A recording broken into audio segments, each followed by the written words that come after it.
नमस्कार। कार्यक्रम जन सरकार में आप लोग के स्वागत बटे और कार्यक्रम के साथ में हम मानी मोहनलाल पंडित और ई कार्यक्रम के साथ में हमने के जनता के हर एक विषय वस्तु शिक्षा स्वास्थ्य और देश के अवस्था बारे में हमने के निरंतर अंतर्वार्ता करते आ रहा मनीषन। और ये कार्यक्रम के साथ में आज हमने के मानी बारा जिला के वो चर्चित युवा नेता और कलैया उप महानगर पालिका वार्ड नंबर 4 के पूर्व वार्डाध्यक्ष और जनता के काम में हमेशा हर एक क्षेत्र में उपस्थित रहे वाला एगो जटाशंकर सहनी जी बानी। एगो बड़ा जिला के चर्चित युवा नेता बानी। हर एक समस्या में वहाँ के अपने के देखे के मिलियन और हर एक समस्या में वहाँ के जनता के एक्टिव रहने काम करे में। स्वागत बा नेताजी कार्यक्रम में अपने के। धन्यवाद मोहनलाल जी। अभी के स्थिति में देखा जाता है देश में जनजी आंदोलन के बाद बहुत बड़का जवन परिवर्तन भेल बा। ये परिवर्तन के अपने नेपाली कांग्रेस के एगो युवा नेता ही बानी और जनता के काम में जौन अपने लोगन एक्टिव रहे नी वही हिसाब से यहाँ पे लोगन कौन रूप में ले पार्टी के हिसाब से नेता के हिसाब से जनता के सारा देखला के बाद ये परिवर्तन के कौन रूप में अपने लोगन ले बनी। सबसे पहले आज दशई के फर्स्ट दिन घट स्थापना के दिन आज हमने उपस्थिति बानी सा वो के लिए संपूर्ण हमारा देखे वाला लोग के विजयादशमी के संपूर्ण लाई बहुत बहुत शुभकामना बा। वास्तव में आज हमने जौन परिस्थिति में बानी सा आज अपने के लगे बैठल वो परिस्थिति नेपाल के जौन झेंझी युवा लोग झेंझी विद्यार्थी लोग जौन आज देश में परिवर्तन ले आल बा। खास करके युवा लोग के जौन झेंझी युवा विद्यार्थी लोग के मांग कथी बा वो हमने के बुझल जरूरी बा। इस सरकार के बुझल जरूरी बा। सरकार के तो अंतिम संविधान अभी तुरंत के तुरंत युवा के मांग जौन बा विद्यार्थी के जौन मांग बा तुरंत के तुरंत अभी अंतिम संविधान के परिमार्जन करके संविधान के संशोधन करके अंतिम संविधान जारी करे वाला चीज बा। काहे से जब भी देश में क्रांति भल बा जब भी देश में आंदोलन भल बा अंतिम संविधान जारी भल बा। लेकिन ई पाले ई सरकार चुकल बा। हमने के सुशीला कार्की जी के सरकार चुकल बा। विद्यार्थी लोग कुछ चुकल नया नया रहे लोग अभी भी कुछ बिगड़ल नहीं के। अभी भी संविधान संशोधन करके संविधान में कथी कहला के कार्यकारिणी प्रमुख रख के अपने के संघीयता कथी कहला से प्रदेश खारिज करके प्रदेश खारिज करे के हर एक जनता के मांग बा। काहे से प्रदेश लागी तो हम भी आंदोलन कल बानी नु प्रदेश के लागी अपने के कथी कहला से खून पसीना बहले बानी। लेकिन इहे ला देखी तो प्रदेश में मध्य प्रदेश में भ्रष्टाचार पूरा चरम पर पुगल बा। अपन पॉकेट के खलती के कर्मचारी रख देवे के अपन पार्टी के खलती के योजना देवे के 5% अपने कार्यकर्ता से मांगे के। अच्छा इसे तो बात बढ़ले बाटे लेकिन जेनजी आंदोलन के संदर्भ में अपने नेपाली कांग्रेस के बानी दुख तो जरूर भइल हो। सभापति जी को ऐसा हालत देख के अपने के शेरबहादुर देउवा जी के आरजू राणा जी के हालत वैसा देख के कितना दुख महसूस कर रहा बानी अपने। एकदम हमने के दुखित बानी सा। दुखित बानी खुशी दुखित बानी सा एगो कांग्रेस से कार्यकर्ता के कारण से महिला के कारण से एगो दुखित बानी से एक और से। लेकिन कथी बा से एगो जौन मास के जौन भीड़ रहे मास के जौन एगो मांग रहे देश में जौन आकर भ्रष्टाचार के जौन अथी मौलाई रहे ओकर विरोध में जौन आंदोलन ही भल उहे कारण से उनकरा पर ही बीतल ना तो कथी बा से कोनो दल के कोनो ऐसे मतलब ना रहे। लेकिन दलीय प्रणाली जौन बाटे इतना न भ्रष्टाचार मौला आगल बा देश में। अभी भी देखी काल एगो हमने के कथी छानबीन आयोग बनल बा। सुशीला कार्की जी एगो छानबीन आयोग बनल बड़ी लेकिन वो तो हमने के आंदोलन के छानबीन होके चाहिए ठीक बा वो आंदोलन के छानबीन हुई। लेकिन संपत्ति 46 साल के बाद में जे भी वो चाहे राजनीतिक दल के होगो चाहे डेमोक्रेसी कर्मचारी वर्ग में होगो जे भी बड़का बड़का पद में गल बा वो सब लोग के संपत्ति छानबीन होके चाहिए 46 साल के बाद में वो कौनो होको चाहे हम चाहे हमारे पार्टी के होके चाहे अन्य पार्टी के होके या अन्य पार्टी के कर्मचारी होके कोनो कर्मचारी हो चाहे सचिव होको चाहे न्यायाधीश होके संविधान संशोधन करके वो तुरंत आयोग बना के आ संपत्ति सबके छानबीन करे पड़ल। जितना भी विदेश में संपत्ति बा वो देश में लेके आवे पड़ल वो छानबीन आयोग के। अभी के स्थिति में देखा जाए देउवा जी के घर में से उतना पैसा निकलल उतना उ लोग के हालत भइल तभी भी उ लोग पद छोड़े के तैयारी काहे नहीं के। जनता के मांग के जनता के भावना के उ लोग स्वीकारत काहे नहीं के। जनता के युवा सब के मांग में बा हर एक पार्टी में युवा नेतृत्व आवे के पड़ल वो अच्छा मांग बा। कैसे इहे लोग अपने के देखा देखी ना 46 साल के बाद पूरा इहे लोग 3 आदमी अभी तक हपले बा 3 गो पार्टी के नु तो वही से युवा के मांग बा जिन आंदोलन के मांग बा से हर एक पार्टी में युवा लोग नेतृत्व में आओ युवा लोग देश बा ईमानदारी से ई ना से बेईमानी फिर उहे बेईमान नेता खानी बेईमान बन के बेईमानी करके भ्रष्टाचारी करके आ उहे काम में लाए के ऊ ना युवा लोग हर एक पार्टी में कांग्रेस में ईमानदार लोग बा का अभी बानो देखी ना युवा बा लोग ईमानदार लोग बा एकदम बाटे अब तो पार्टी के जनता दिखाई के नहीं के चाहत पार्टी के नाम धर्म पार्टी के जनता नाम गरिया देखे वही के के जरिया होता चाहता लेकिन पार्टी के लोग नाम देखे के चाहता लेकिन उनमें के नेता कुछ बानो जवन भ्रष्ट नेता पार्टी सब में ओकरा देखे के नहीं के चाहत अब ये देखिए अब ये कुछ काठमांडू में निकला लगना निकला कुछ लोग देश भर में निकला लगना निकला इतना हालत सब लोग देखता कुछ लोग कहता कि उ सब फेक हरे तो उ सब पैसा निकलले नहीं खे ऐसा लोग के का कहे हम ऐसा नेता लोग होला कहीं अब कथी वैसे ओकर छानबीन भी हमने कथी कला से एगो अब सरकार के ओर से कोनो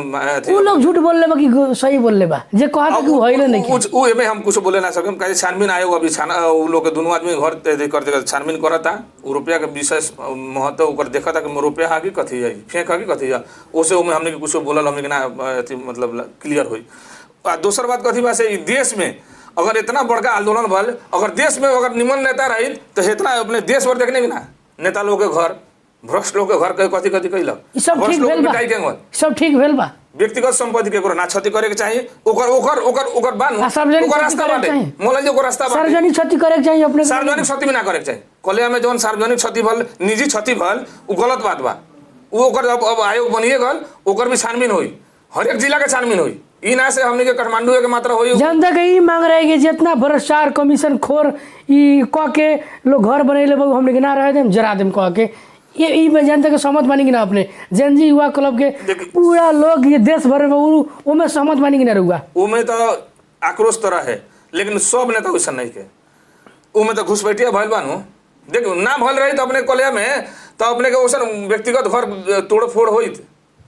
जौन अपन मेहनत से कमैले बा अपन बाप दादा के पुरखौली संपत्ति बा उ जौन तोड़ फोड़ भइल बा उ तो व्यक्तिगत रिसीवी लोग निकलले बा व्यक्तिगत अथी कैले बा लोग उमे कुछ पार्टी के घुसपैठिया ढुक के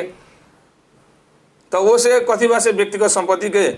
छानबे क्षति ना पुगावे के पड़ल क्षति पुगल बा तो ओकर छानबीन होके ओकर कार्रवाई होके पड़ल ओकर क्षतिपूर्ति मिले के पड़ल ओकर बाद सार्वजनिक संपत्ति भी हमने के संपत्ति है नु उ भी काहे तोड़फोड़ करके अपने के मांग में तो कोनो रोड में राखी ना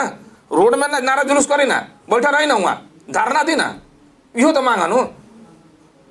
तो वही से व्यक्तिगत संपत्ति के अगर क्षति भल बा ओकर छानबीन आवत है ओकर छानबीन होई आ दोषी ऊपर कार्रवाई होई लेकिन जनजी युवा लोग जे भी कैले बा सही कैले बा एकदम अभी के आवश्यकता के मांगे हुए बा देश भर के युवा का जनजी युवा कथी अपने के पूरा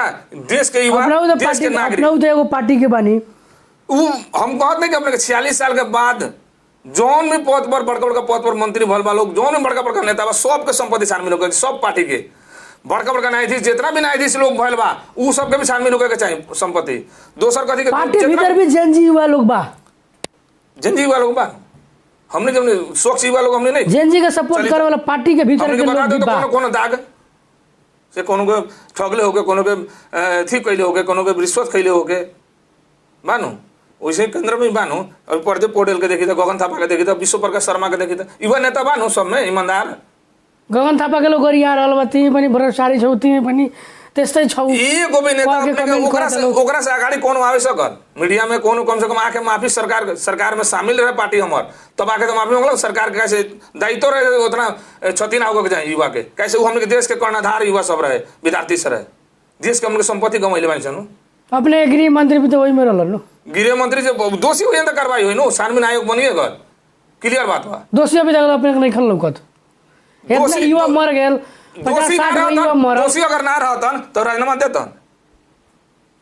तो राजीनामा देले बाड़न छानबीन आयोग बनल बा उ हमने के कुछ ना कर सकम विषय में छानबीन आयोग छानबीन करी ओकर निचोड़ निकाली ओकर बाद प्रतिवेदन बुझाई ओइ हिसाब से अपने के जिला के अपने के वार्ड के का समाचार बा वार्ड के तो अभी तो हम एक बार अपने के बात करें मोहनलाल जी संविधान संशोधन करके जैसे 6 महीने भीतर में अपने कहते हैं चुनाव 21 गते फागुन 21 गते चुनाव हुई 21 गते चुनाव होके वाला स्थिति नहीं के काहे नहीं के होके वाला देखिए बहुत सब प्रक्रिया पुगार बा संविधान संशोधन करे सबसे पहले फागुन 21 गते चुनाव काहे ना होई पहले तो प्रदेश खारिज होके पड़ल युवा के मांग बा प्रदेश के लागी हम खून पसीना बहाइले बानी लेकिन ये प्रदेश खारिज कहत नहीं मगर ये ऐसे ना प्रदेश ला जही तो भ्रष्टाचार पूरा मौला आ गल बा पूरा प्रदेश में अपने जाके एक बार प्रदेश के हालत देख ली योजना सब का हालत देख ली केंग रखले वाला वही लोग नेता लोग आ विधायक लोग आ मंत्री लोग 5% आगाड़ी चाहिए करतो से हमार पार्टी के मंत्री में हो गया हमने से पैसा मांगे एगो रोड 160 मीटर हमारा घर लगवा गिरबल रोड बा भी माटी वाला रोड बा अपने पार्टी के मंत्री लोग अपने पार्टी के कमीशन मांगता लोग गजब बात बा भाई ऐसा भ्रष्टाचार होकर चाहिए ओइसे लागी केंद्र में ना होला आक्रोश बा ये आक्रोश है हमनी के युवा सब आक्रोश है ई प्रदेश के संपूर्ण लगभग 90% जनता के आक्रोश है ई प्रदेश खारिज होके चाहिए काहे से हुए 10-20 गो जो नेता लोग बा जो विधायक लोग बा जो मंत्री लोग ओकर इर्द गिर्द में रहे वाला लोग मात्र ही ओकर लाभ उठावता बाकी जनता कोनो सरकार के विषय खाली प्रदेश से खाली अपने स्थानीय नगर पालिका गांव पालिका में तो भी एकदम भ्रष्टाचार बा ओकरा भी सुधार तो कमीशन लेवल एकरा भी खारिज क के तुरंत चुनाव करे के पड़ी स्थानीय निकाय के भी खारिज क के तुरंत चुनाव में जाए के पड़ी कथी के चुनाव में एगो केंद्र के चुनाव को एगो अपने के स्थानीय के दू अधिकारी रही एगो केंद्र में के एगो स्थानीय निकाय में बीच के सब जितना भी हो सब घटाए कोनो काम नहीं के खाली बैठ के तलब भत्ता खाए के भ्रष्टाचार करे के जनता के उठा के समानुपातिक के भी तो समानुपातिक भी खारिज होके पड़ल काहे समानुपातिक अपन आसे पासे अपन मौगी अपन सारे ना सारे सर्वक बनावेला वो भी खारिज होके चाहिए कहते कि अपने संविधान अब अंतिम संविधान जारी करे वाला समय आगल बा कैसे ई आंदोलन के क्रांति के मांग बा संभावना लागत कि होंगे होई ये विदेशी दबाव ना पड़ी तो होई अभी देश के हाथ विदेशी दबाव अभी देश अभी युवा के हाथ में जनता के हाथ में मानो जनता के सरकार है कोनो पार्टी के थोड़े है वही से विदेशी हाथ से विदेशी दबाव ना पड़े के हाथ में बाटे जी कुछ नहीं के बालें अब कथी बसे और निकलत काहे निकलता हाथ में तो कम से कम कुछ बोले के चाहिए निकले के चाहिए शहीद सके कम से कम वो जौन अर्थी घूमत रहे उनमें जाए के चाहिए जहाँ दाह संस्कार आरे घाट में वहाँ जाए के चाहिए सम्मान कर घाइते के भेंट करे जाए के चाहिए उनकर आंदोलन चलावल रहे तो काहे ना होता दाह सामने में आए के चाहिए घाइते से भेंट करे जाए तो घाइते का अवस्था सब का बा हम तो धन्यवाद दे आशिका तमांग जी के वैसा आदमी आज तक हमने के अभी तक जितना भी हम देखा था सहयोगी हाथ वैसा हमने नहीं देखले मोहनलाल जी एक्टिव महिला माने बाड़ी एकदम ये अपने टीवी के माध्यम से वहाँ का धन्यवाद कहें हाथ जोड़ के नमन करें से इतना अच्छा काम आज तक कोनो सामाजिक काम नहीं कैले हमारे सलाह तो महिला में वो महिला एगो होके दीदी जो में कहता दीदी ले के प्रबंध कलैया में भी आई रही जी कलैया के भी देखनी हालत दिखा दिली वो से काम कलैया के हालत यहाँ के जनप्रतिनिधि लोग के मुंह दिखाए ना दिखा के चल गए आदमी से का बात और कल्याण के विकास देख ला लोगन पूरा देश के लोग दिखा लन पूरा देश में उतर अब का हो परिवर्तन के बाद जो आ रहा बा चुनाव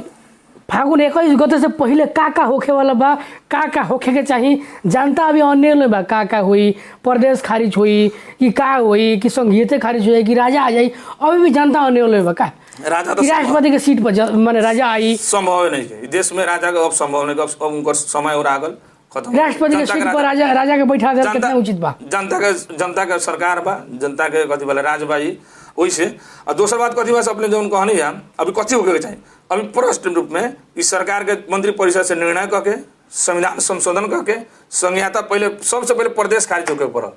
प्रदेश खारिज करके अपने के चुनाव अपने के कथी कहला से एगो और आयोग बनावे पड़े जो संपत्ति छानबीन आयोग हुई वो एगो शक्तिशाली आयोग बना के अपने के संपत्ति सबके छानबीन होगा 46 साल के बाद में जितना भी बड़का सार्वजनिक पद में गल बा उस सब संपत्ति छानबीन होगा कोनो पार्टी को से मतलब नहीं अगर छानबीन नहीं के हो तब छानबीन नहीं होता ये सरकार जनता के सरकार ना इतना बुझल जाए पार्टी की सरकार है इतना हमने के बुझ रहा है अपने टीवी के माध्यम से हम कहे के चाहता नहीं ये पार्टी के सरकार है ये कोनो जनता के कले मतलब एगो नेपाल देश के युवा के या जनता के जो मांग के सरकार बा जो अंतिम सरकार बा ये जनता के सरकार ना रही जनता का दोसर बात कथी बा अपने के अभी तुरंत इनकरा के एक्शन लेवे वाला चीज बाटे संविधान संशोधन एगो कथी कहने संपत्ति छानबीन आयोग ओकर बाद अपने के सबसे बड़का अपने संविधान संशोधन करे वाला चीज बा यहाँ प्रत्यक्ष कार्यकारिणी प्रमुख प्रधानमंत्री हो सकता है राष्ट्रपति भी हो सकता है संसदीय प्रणाली जो अभी संसदीय प्रणाली खारिज करके संसद लोग खाली कानून बनाओ जाओ कानून बनाओ सांसद लोग प्रधानमंत्री या राष्ट्रपति ना बनाओ ये प्रणाली ठीक नहीं है प्रणाली ठीक नहीं है जनता से डायरेक्ट जनता का हमने के भी अधिकार बा वोट देगे वो राष्ट्रपति के अच्छा प्रधानमंत्री के हमने कैसा चुना से देखल जाओ देश में ही संसद हुए भीतर पार्टी के सांसद दी वोट जोन समानुपातिक को तोर पार्टी टोकन में से निकाल कर सांसद जोन भय रही झोला के प्रधानमंत्री वो काम ना कर सके वैसे शक्तिशाली प्रधानमंत्री अगर हमने के बनावे के बाद तो कार्यकारिणी के हमने के प्रत्यक्ष निर्वाचन प्रणाली में हमने जाए के पड़ी संविधान संशोधन करके प्रदेश के खारिज कराए के पड़ी प्रदेश हमने ठीक नहीं विषय पर कर 30 आ वे 10 को 20 को 100-200 लोग जौन विधायक बा जौन मंत्री बा ओकरा आसे पासे बा उहे लोग मतलब मांगा खरीद बिक्री हो उहे सब भ्रष्टाचार करेंगे। मौला आ गलो मध्य प्रदेश में भ्रष्टाचार, वैसे प्रदेश खारिज होके चाहिए। सबसे पहले हम दुखित बानी। अगर संसदीय प्रणाली में रहता तो प्रधानमंत्री राष्ट्रपति बनावे में कि लोग संसद लोग खरीद बिक्री भी होता है बहुत ज्यादा। खरीद बिक्री होके करी संसदीय प्रणाली में हुए अपने जाई तो प्रदेश प्रत्यक्ष अपने कार्यकारिणी बनाई तो जनता से वोट ली तो कौन खरीद बिक्री होता एकदम स्वच्छ आई जनता के प्रतिनिधि 5 साल आई 5 साल केकरो गुलाम ना हो। सांसद में धके ना होई इतना लड़ाई के धक्का ना होई पैसो खर्चा ना होई नो निमन स्वच्छ आदमी जाए जा भाई तोरला ई बा ये विषय पर सबके प्रश्न बा एकदम प्रश्न बा सबके सहमति बा कौन सबके हम सहमति बने में नेपाली कांग्रेस के एगो भीतर के ई बा हम सहमति बानी में खाली एगो अपने के सहमति भइला से हो जाई। हम आवाज उठावत नहीं नु यहाँ से आवाज उठाम तो अपने के सभापति जी का विचार बा का जन ले बानी रहुआ सभापति जी के तो अभी हम बातें ना अपने माने का विचार बा उनका लग बैठत उठत बानी तो सभापति उसको हाथ होया नु कि हां सभापति जी के बात हम सभापति जी के बात हम ना कह सके। वो हमने के पूर्व मेयर भी बाना हमने के समय यानी उनकर विचार ये सब काफी आवेला कुछ बाकी ना सुनले बानी कि ना कि अभी तक ले तो उनकर बात इस विषय में कैसे ही तो अब के तो अभी 8 दिन भी नहीं केवल 10 दिन भी नहीं केवल तो ओके चलते अभी तो धीरे-धीरे बात आते रही ओके बाद अभी तक भेंट भी नहीं केवल जहां तक ले बात हमने के देखी केकरो गुलाम कोनो देश के गुलाम हमने भइल नहीं किस अभी भी ना हमने के बने के चाहते नहीं कैसे जनता के सरकार है अपने के जोन विदेशी ऋण सब उ तुरंत तीरे के हम सरकार से अनुरोध करे के चाहेम से ऋण पुरानका जितना भी पुराना ऋण सब बा विदेश के दी दोसर देश के ऋण उतीर के देश के मतलब एगो आत्मनिर्भर बने के कोशिश करल जा हमनी के सम्मानित नेपाली सम्मान नेपाल के एगो नारा लेके हमनी के सम्मानित नेपाली बन के जिए कोशिश करल जा उ लोन बोक के केकरो अधीन में रह के केकरो मुंह ताक के से कुछ कहियन तो हम करेम उ सब ना ऋण जितना विदेशी ऋण मुक्त बना के अपना पैर पर निर्भर होकर जाओ इतना हम कहे के चाह। दोसर बात कथी बा से अपने के कथी कहला से मंत्री परिषद आज विस्तार वाला सब लोग अपने के टीवी से शुभकामना देव के 4 गो मंत्री लोग और विस्तार भइल वालो अच्छा बहुत सारा संचार मंत्री अपने के पत्रकारे लोग बन गए पत्रकारे लोग बनल तो हम तो अच्छा कम से कम उ लोग अनुभव है विषय में कानून के बने पत्रकार लोग बुझाता ज्यादा ही तंगा हो गल वालो चढ़ा बढ़ा के कुछ डाल के अपन व्यू कमाए के अपन नाम कमाए के काम करता लोग गलत बा इतना कहे के चाह मोहनलाल जी। अभी के स्थिति में जौन भी सरकार जौन काम कर रहा बा जौन गति से करे के चाहिए उ गति से नहीं हो अभी खाली पर अभी मंत्रिय मंडल विस्तार में लागल बा लोग मंत्री विस्तार में लागल बा मंत्री जी लेकिन कथी बा से अपन मंत्रालय के जौन काम बा लोग उ लोग दूर मार्ग में करत लोग एकदम फास्ट में करत लोग उ लोग हम मंत्रिमंडल अपने कौन लगे भाई मंत्रिमंडल ठीक बा कि ना एक बार अपने के टीवी से कथी कहला एगो हमने के अपने के कथी कहला एगो सुझाव देवे के चाहे हमने के मंत्री जी के कुलमान सिंह जी के जौन अपने के ऊर्जा मंत्री बाड़न सबसे पहले देश के अगर लाइन उत्पादन अपने बा कोनो अथी नहीं बाहरी लाइन किन के नहीं के हमने कोनो के देवे के देश के हर एक ठाव किसान इस देश में कोना कोना में रहे वाला किसान के जौन विद्युतीय मीटर बा किसानी मीटर कम से कम निःशुल्क हो जाएगा पूरा देश भर के एगो घोषणा अपने करी अपने के माध्यम से हम बोले के चाहता नहीं। अब कम बेसी बोला जाती तो एक समझे लोग हमसे लड़का होकर बेसी बोलता हर एक देश के किसान के समस्या और वाला किसान जिंदा रही तो हमने जिंदा रहे सब किसान कृषि मीटर पूरा फ्री उनका अभी घोषणा कर दे के चाहे घर के मीटर बा जौन उ तो शुल्क लगबे करी ओकरा भी कुछ कम करे के अगर अथी बा ओकरा लगे क्षमता तो कम कर सकता रेट में लेकिन कृषि मीटर संपूर्ण किसान के फ्री होके चाहिए कि मीटर ले के जौन विदेशी मीटर वाला मीटर के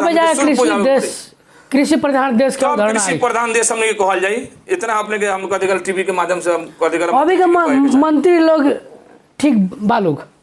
ठीक मंत्री अभी तक लेके कुल मान के पूरा मंत्री जौन बनला हनु ठीक बढ़ल एकदम अभी तक ले जौन रिजल्ट आवता जौन उ लोग काम सही देखल जाता तो एकदम ठीक अब ठीक बा। हां जनता के सरकार दलाल फटा लोग नहीं खे दलाल फटा लोग नहीं खे अपने जनता के सरकार बुझाता है जनता के सरकार है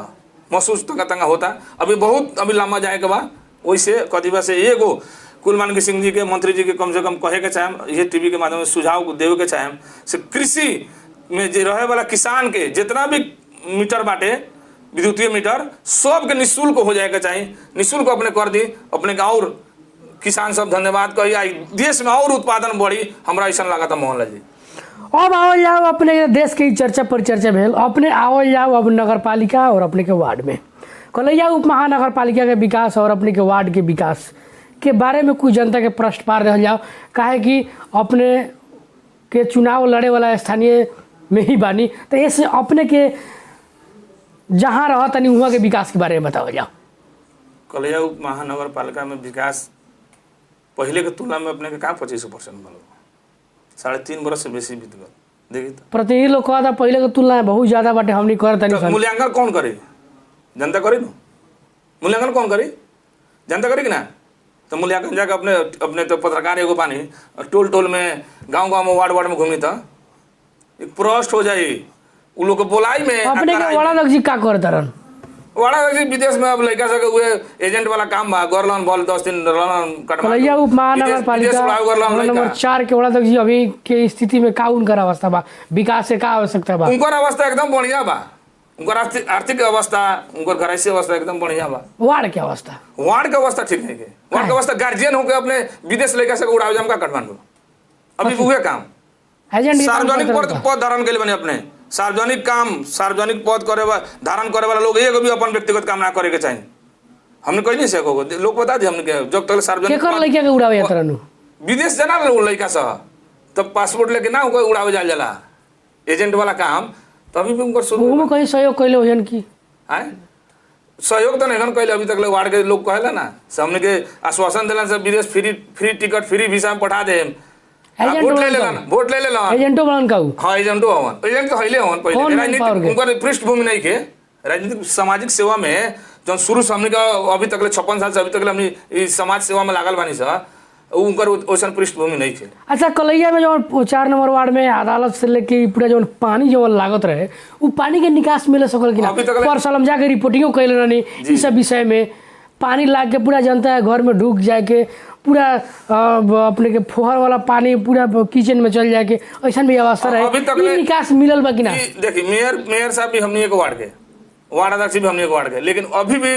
वो निकास जो पानी के होके नहीं के सकल कैसे सारा बजट बानू हाथे में मेयर साहब के हाथ में बानू वार्ड अध्यक्ष के हाथ में बानू कहाँ निकास होकर सकल अभी तक पानी के इस साल तो पानी नहीं के पड़ल से वो दिखाई दे वो दुख जो जनता के दुख बा कहाँ दिखाई दिले बा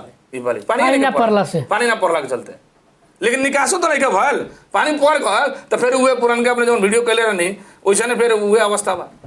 निकास दे दो परन मेयर साहब के उस समस्या का समाधान भेल नहीं के भल अभी 3.5 बरस से बेसी हो गल अपने के देखी ना एगो अपने चली एगो अपने के 3 बरस हो गल उ रोड कोला इतना निमन रोड अपने के नारायणी पेट्रोल पंप जो अंसारी जी के पेट्रोल पंप वार्ड कार्यालय हमने के वहां से लेके गुप्ता टेलर के जो नाला रोड बना रहे इतना निमन रोड रहे उ रोड फोड़वा के अब कथी नीचे डोलवेले बना अभी तक घास हेते जामल बा रोड में पिच रोड में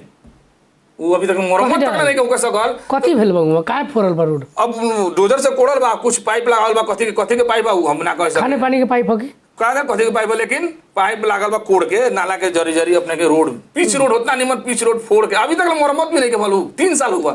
भ्रष्टाचार ना होता कथी है कथी कहल जाए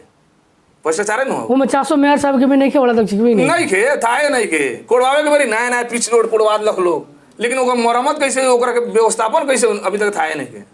जाई ना बड़का बड़का घास जामल बा रोड में पिच रोड में जौन गुप्ता टेल लगे से लेके वार्ड कार्यालय तक ले जौन हमने पिच रोड भ्रष्टाचार निमित्त का रेशियो बाटे पहले से जी वार्ड में चाहे नगर पालिका में भ्रष्टाचार और अनियमितता के का रेशियो में चल रहा बाटे कलिया 4 में तो अपने के ना हमने के पहले इंटरव्यू में अपने कह देले बानी से कलिया 4 के वार्ड कथी भ्रष्टाचार अपने वार्ड अध्यक्ष हवन कथी भ्रष्टाचार कर्मचारी हवन आ वो अपने ठेकेदार हवन कथी भ्रष्टाचार होता अनियमितता तो अपने के उपभोक्ता समिति अपने बना ले वार्ड कार्यालय में बैठ के रजिस्टर में अपन आदमी के रख दे जहे तहे के आ नागरिकता फोटो कॉपी लेके हुआ नगर पालिका में पेश कर दे अपने हाथे काम अपने हाथे 2 आदमी रख ले बढ़न अपने हाथे काम लगा दे देखी तो पैसा जनता से आके पूछी ना के काम के करला पैसा अपने ले ले पैसा अपने लगानी करे बा अब पैसा उमे के बेनिफिट अपने ले ले बा केंगो बनाओ ना केंगो लपेट पोट के 25% भी काम अपने नगर पालिका पूरा उप महानगर पालिका में जाके देखिए 25% भी काम ये लोग नहीं कर सकल पहले के तुलना में हमके 20 वर्ष के पुरान बिगड़ल नगर पालिका रहे उप महानगर पालिका रहे 20 वर्ष तकले काम ना भरे 20 वर्ष पहले चुनाव भरे 20 वर्ष बाद हमने जब नहीं सा इतना ना बिगड़ल भटकल रहे से बनावत होतना बनैनी सा ईमानदारी से काम करे वाला के देखा था नहीं कमजोरे अवस्था बा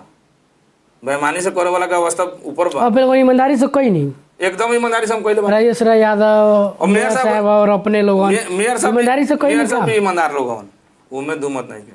मेयर साहब के व्यक्तिगत अपने हमरा से पूछन ईमानदार हवन और अभी के स्थिति में देखल जाए तो कलैया उप महानगर पालिका के जनता के अवस्था के बाटे उ जनता का अवस्था तो एकदम अभी तो ये आंदोलन से पहले तो डरा के जिए था बाजार के जनता अपने के छोट छोट व्यापारी सब डरा के से कब नगर पर कब उठा के हमने के ले जाए, कब पीट दी, कब थूना में ले जाए घेरवा दी, कब भाई दुकान उठा के ले जाए। अब के बा अब कुछ अब जनता महसूस करता है हमने के अधिकार बा। हम पहले बार अपने के पहले भी और सब इंटरव्यू में कॉलर नहीं ये लोकतंत्र है, जनता मालिक हो गला। राजा बने के कोशिश ना करो, सब तो बाजार के व्यवस्थित करके ठीक प्रतिनिधि हो सकता, सेवक हो सकता, लेकिन राजा शासन करे वाला ना बनल हो ना। तो मैं जो उठवा के ले जाता रहूं तो बाजार के व्यवस्थापन करे खातिर ले जाता रहूं कि केंगा बाटे कि जबरदस्ती उठा के ले जाता रहूं। बहुत जबरदस्ती काम बन देखी ना वहां तो मुंह देख के काम बाजार में बलवा उनकर ये हमार आदमी है, उनका का नाम है कि बाजार के व्यवस्था ये हमार वोटर है, हमार अपन नदी के लोग है, तो एकर रहिए निमन ठाव में रख दे। ऐसा ऐसा स्थिति बा कल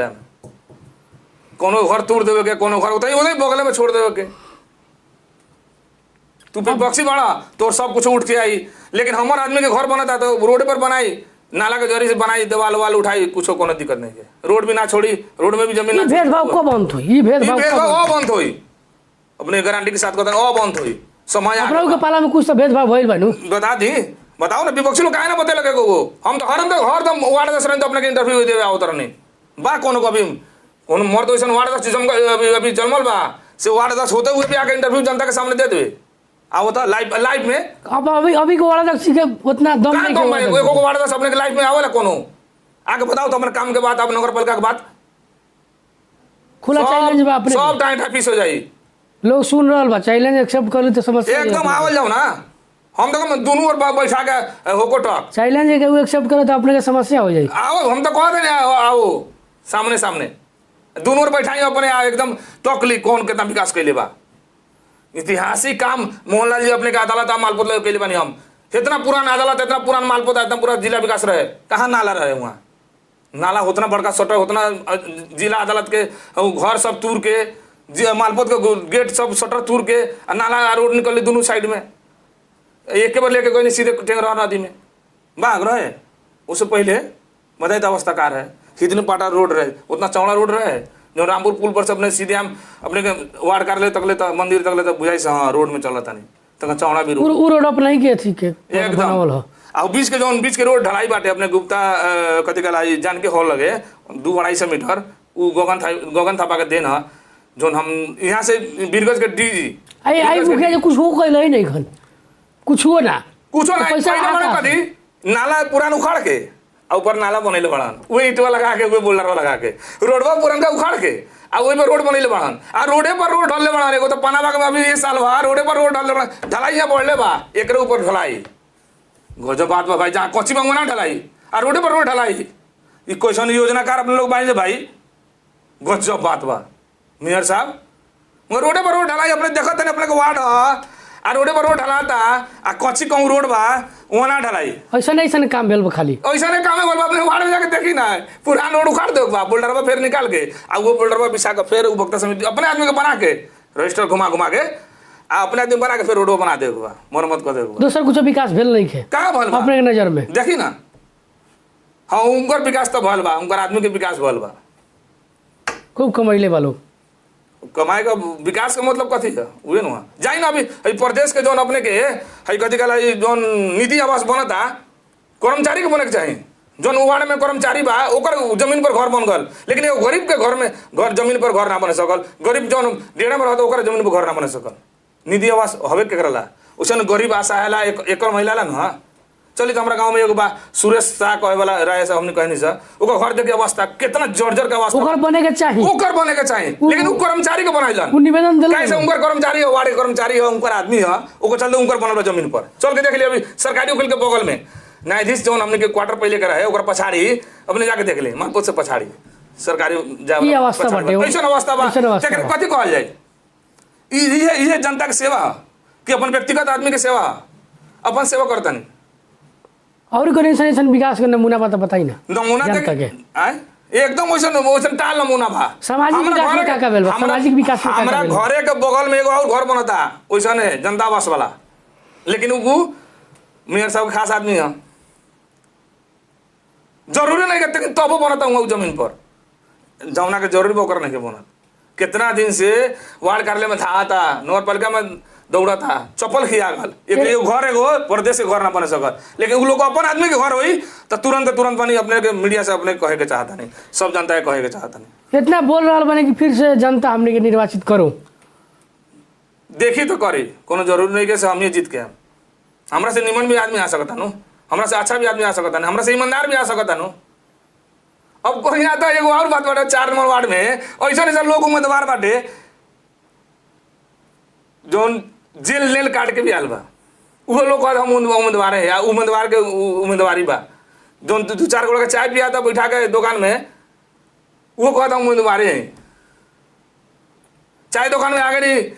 चाय पिए तो वो हमें उम्मीदवार है। ऐसे ऐसे लोग 4 नंबर वार्ड में उम्मीदवार बा। लेकिन अपन पृष्ठभूमि नहीं देखा हम कहाँ से आयल बानी, कथी कर कहले बानी, कितना जनता के सेवा कहले बानी हमने के देखी तो जनता का सेवा जिंदगी भर के लगानी हमने के यही में बा, समाजे में बा। केहू के भी नेता बने के चाहे चुनाव लड़े के तो स्वतंत्रता का अधिकार बानू, में काहे अपने खलल पूरा होता नहीं जी। ऐसा बात काहे ऐसा उम्मीदवार लोग हम अपने के बतावे के चाहता नहीं। ऐसा उम्मीदवार लोग चाय दुकान में चल गए, 2-4 जना के चाय पियत लगता, वो उम्मीदवार है अपने आप को समझता। आ लोग 1-2 गुड़ा पछाड़ी अगाड़ी घूमे वाला के ता खिया पिया था तो वो मुखिया जी लड़ी मुखिया जी। तो कथी वैसे पैसा के चुनाव ना होके के चाहिए। देख लो स्वच्छ बात अपने लोग चुनाव लोगन तो पैसा के चुनाव ना होके के चाहिए। पैसा केकरो खा के ओकरे दे दो, पैसा जब खर्चा करते पैसा तो निकाली नू, चाहे वो ठेकेदार हो गए या चाहे अन्य कोनो उम्मीदवार हो गए, पैसा खर्चा करते मोहल्ला तो पैसा तो निकाली नू।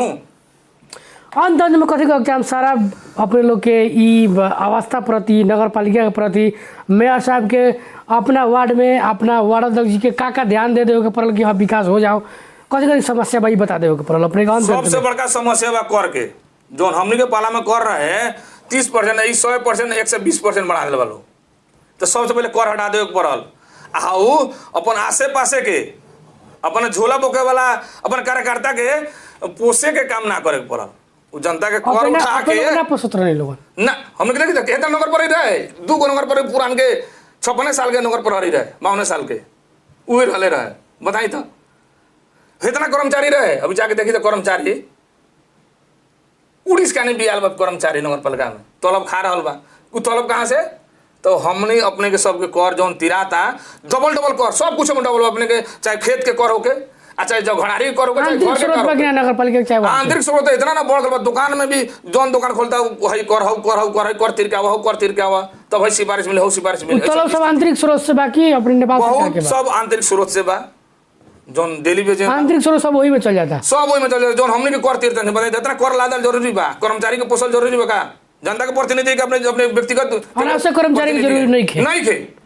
कल जाऊ ई बात मेयर साहब सुनत रहन का मेयर साहब अपने के हमने सुझाव देवे का सुनत रहन। मेयर साहब सुनते हो एकदम मेयर साहब कथिबा से अपने के सुझाव बा। हमर कार्यक्रम हर एक मेयर साहब सुन इतना कर जनता पर लादे वाला काम ना करी, कर कम से कम घटा दी। ओकर बाद जनता के कथि केला अपने कर्मचारी भी घटाई ना। कथि अपने कोई को वोट घट जाई, कोई को वोट ना मिली, निमन काम करम वोट मिली एकदम। हमने के अपने के ये सुझाव हम अपने के टीवी के माध्यम से देवे के चाहता हूं। चलिए बहुत बहुत धन्यवाद बा अपने के इतना व्यस्तता के बावजूद भी समय देनी और जेएनजी के बारे में कुछ बोलनी, कांग्रेस के नेता होते हुए भी एक खातिर बहुत बहुत धन्यवाद बा अपने के। धन्यवाद मोहनलाल जी। आज विजयादशमी के शुरुआत होल बा, विजयादशमी के संपूर्ण लोग के देखे वाला आज घट स्थापना के दिन, विजयादशमी के संपूर्ण लोग के विजयादशमी के हार्दिक हार्दिक शुभकामना देवे के चाहेम। मोहनलाल जी धन्यवाद, कम से कम अपन हमर 2 शब्द राखे के मौका अपने के टीवी से देनी है, ओकर लागे भी धन्यवाद करे। चलिए बहुत बहुत धन्यवाद बा। आज घट स्थापन के दिन आज हमने के कार्यक्रम अंतर्वार्ता भइल। बारा जिला के वो चर्चित युवा नेता जटाशंकर मिश्री लाल सहनी जी वहाँ के कहल जाला, नेपाली कांग्रेस के युवा नेता ही बानी और पार्टी के होते हुए भी जेएनजी के सपोर्ट कैनी, जेएनजी के वहाँ के मांग के समर्थन जना रहा बानी। एक खातिर बहुत बहुत धन्यवाद देवे चाहेम और फिर से अंतर्वार्ता वहाँ संग हमने के होते रही, गतिविधि हमने के जानते रहें। अब एक खातिर बहुत बहुत धन्यवाद बा। नमस्कार।